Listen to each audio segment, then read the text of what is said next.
sudah sebentar lagi, sudah mau 7 menit nih. Gimana, udah pada selesai?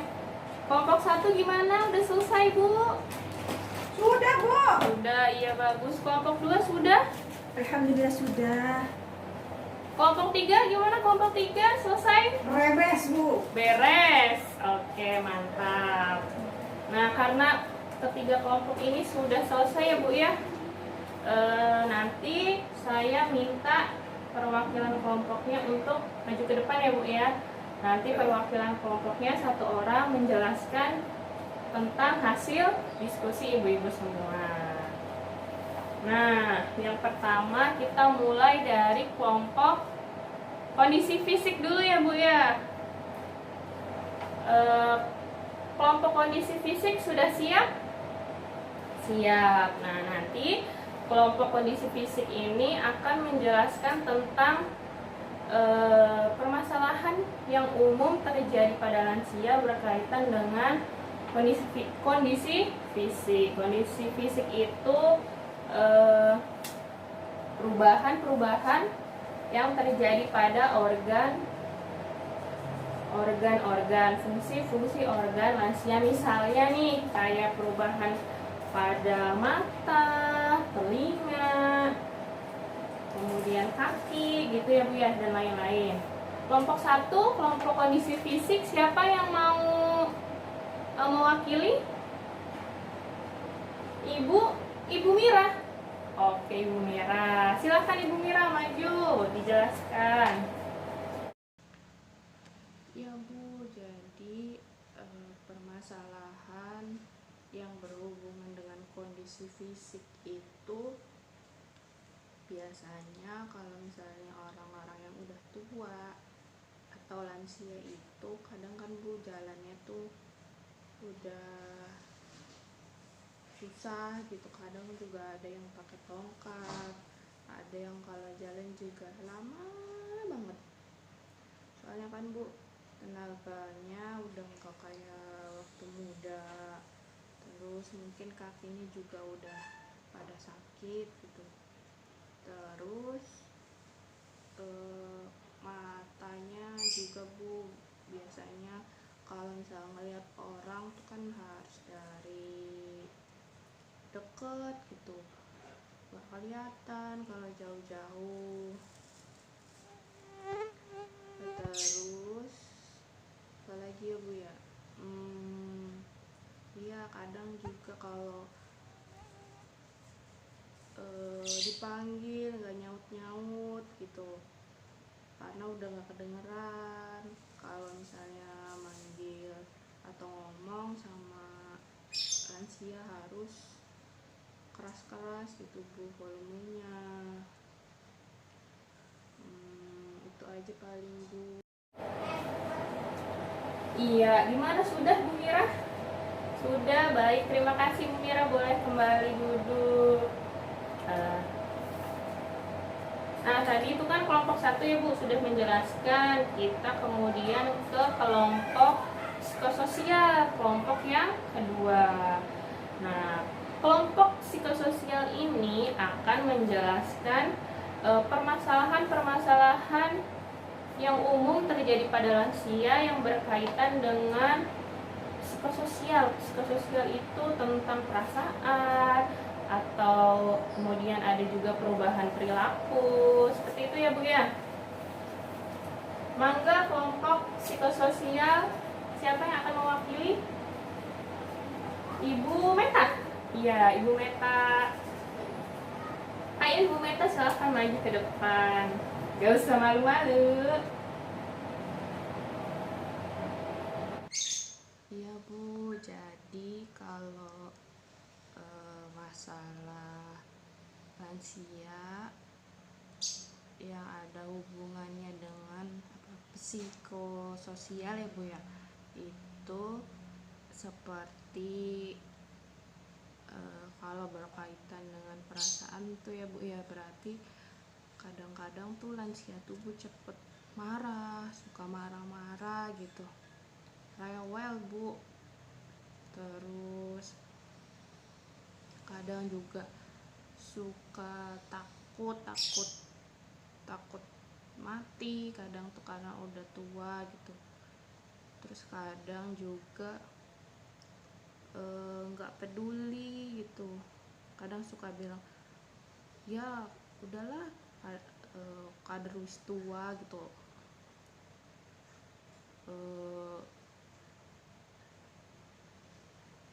ya kader wis tua gitu, kadang kayak gitu. Terus apalagi ya Bu ya, ya udah sih paling itu. Kadang karena dia merasa udah tua jadi ya masa bodoh, udah gitu jangan peduliin karena memang udah tua gitu.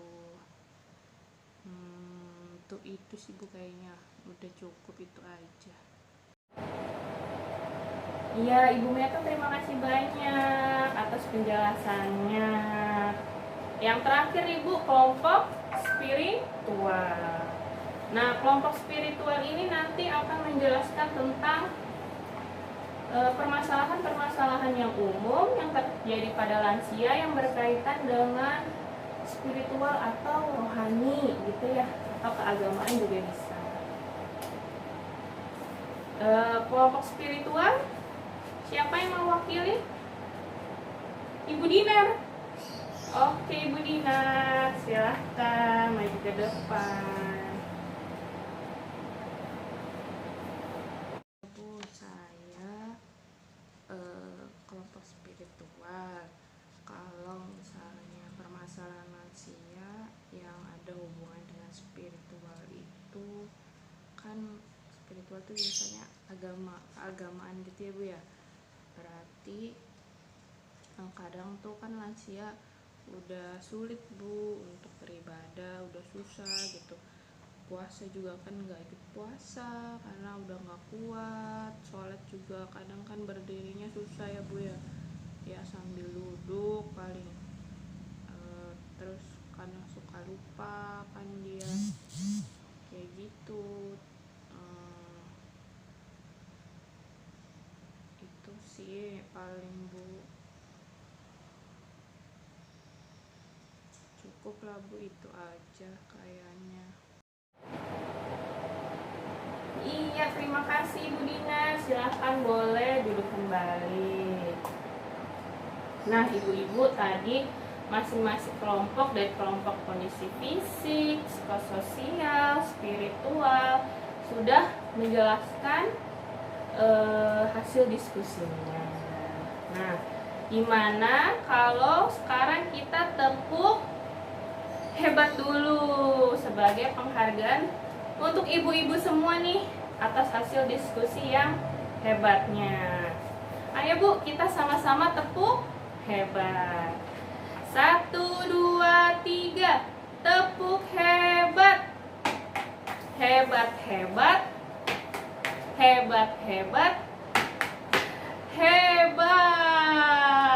Ya, terima kasih nih ibu-ibu hebat kita atas jawabannya, atas diskusinya.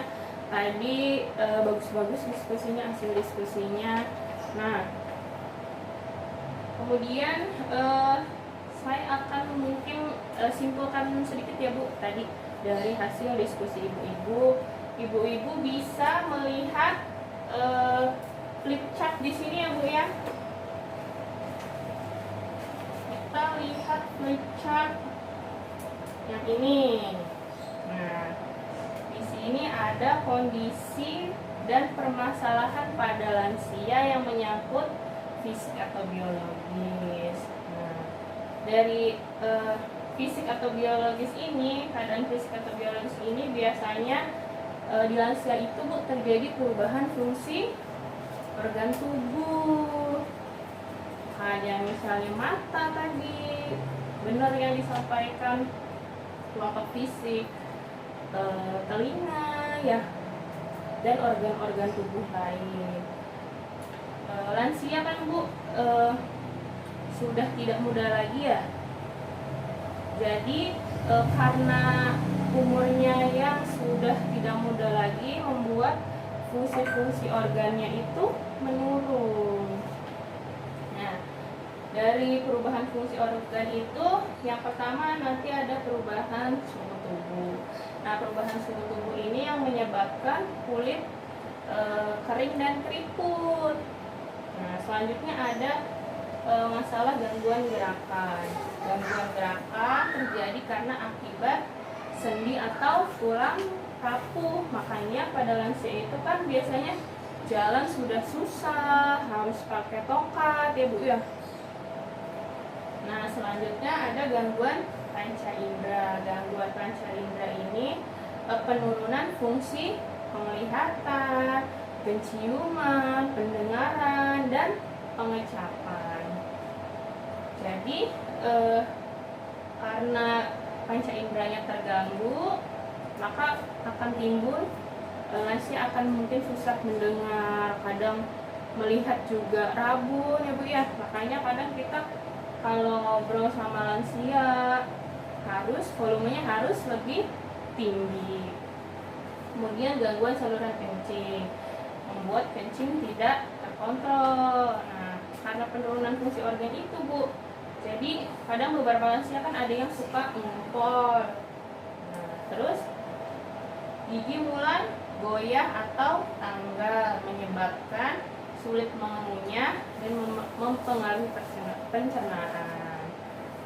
Nah, ini karena gigi mulai ompong ya Bu ya, mulai tanggal, menyebabkan lansia itu makannya nggak bisa makan yang keras-keras, harus yang lembut. Nah, yang terakhir Ibu, mulai muncul masalah penyakit seperti kepikunan, stroke, darah tinggi, radang sendi, dan yang lainnya. Nah, kemudian masalah atau kondisi yang timbul pada lansia berkaitan dengan masalah psikososial. Psikososial ini berhubungan dengan diri dan hubungannya dengan orang lain. Nah, bisa di sini adanya terjadi perubahan emosi. Perubahan emosi ini kadang pada lansia itu muncul depresi Bu, atau kecemasan dan ketakutan. Nah, yang disebabkan oleh tadi perubahan fisik, kemudian kesepian karena teman mulai berkurang, terus takut tersingkirkan. Nah, depresi juga muncul karena takut penyakit, takut mati, kemudian takut kekurangan uang. Nah, yang kedua nih Bu, perubahan emosi yang kadang terjadi pada lansia itu agresif, marah-marah, menyerang, menendang pintu dan lain-lain. Jadi emosinya mudah marah, emosinya mudah tersulut. Jadi kalau lansia kadang-kadang suka gampang marah ya Bu ya. Nah, selain tadi perubahan emosi, ada juga perubahan sikap dan perilaku. Misal cenderung diam di rumah, gerakan lamban, susah pergi jauh karena dari fungsi organ pun sudah menurun. Kemudian murung, melamun, memerlukan teman bicara, berorientasi pada masa lampau. Maksudnya nih mengingat-ingat masa lalu gitu ya Bu ya, mengingat kenangan-kenangan masa lalu. Terus yang terakhir, hubungan dengan tetangganya kurang baik. Nah, itu tadi masalah yang berkaitan. Nah, ini Bu yang terakhir, kondisi dan permasalahan yang umum terjadi pada lansia atau lanjut usia. Ini dari segi spiritual atau rohani. Jadi kadang-kadang nih lansia nih jarang beribadah, menjadi tidak sabar, kurang bersyukur, berpikiran negatif dan yang lainnya. Kemudian yang ketiga ini, yang kedua, tidak tabah dalam menerima kondisi penuaannya. Karena menua, karena harus memakai alat bantu. Jadi kadang-kadang kan Bu ada penolakan gitu. Kenapa sih saya menjadi seperti ini? Kenapa saya sekarang harus pakai tongkat kalau mau kemana-mana? Padahal dulu saat muda kan mau jalan ke sana ke sini gampang gitu. Nah, kemudian kurang mau berbagi dengan orang lain. Yang terakhir nih Bu, selalu menunjukkan super powernya dan menganggap diri yang selalu benar. Karena memang dia merasa tua gitu ya. Jadi kadang merasa saya ini paling benar, paling pintar, seperti itu. Jadi tadi permasalahan-permasalahan yang umum terjadi pada lansia ya Bu ya, dilihat dari kondisi fisik, psikososial dan juga spiritualnya. Ya ibu-ibu, tadi itu masalah-masalah yang umum terjadi pada lansia. Tadi sudah benar yang dikatakan ibu-ibu, memang itu permasalahan-permasalahan yang terjadi pada lansia. Memang Bu, kondisi tersebut kebanyakan terjadi pada lansia. Itu merupakan hal yang wajar juga karena memang tadi kan ada perubahan dari fungsi organ ya, yang akhirnya mempengaruhi dari kondisi fisiknya, spiritualnya, juga psikososialnya. Nah Bu, menghadapi kondisi lanjut usia yang seperti itu, maka kita nih Bu sebagai keluarga, sebagai anak-anaknya, memang dibutuhkan kesadaran, kesabaran ya Bu ya, kesadaran bahwa hal itu ya memang wajar kadang terjadi karena perubahan fisik, perubahan fungsi organ gitu kan ya, perubahan hormonal juga mungkin dan lain-lain. Maka dari itu kita harus sadar gitu bahwa memang itu wajar dan kita harus sabar sebagai anak, sebagai keluarga. Itu kan Bu, lansia itu kan potret kita di masa depan. Ingat-ingat kembali bagaimana orang tua kita dulu merawat kita dengan kesabaran, dengan kasih sayang. Nah, dan ini saatnya saat orang tua kita sudah lansia, lanjut usia, gantian bagaimana kita merawat mereka, menyayangi mereka sebagaimana mereka dulu mendidik kita, merawat kita dengan sabar, dengan kasih sayang. Itulah Bu, saatnya kita berbakti walaupun memang kata orang ya, balas budi anak tuh mungkin tidak akan pernah membayar semua pengorbanan orang tua kita, tapi seenggaknya di masa tua mereka kita bisa membahagiakan mereka.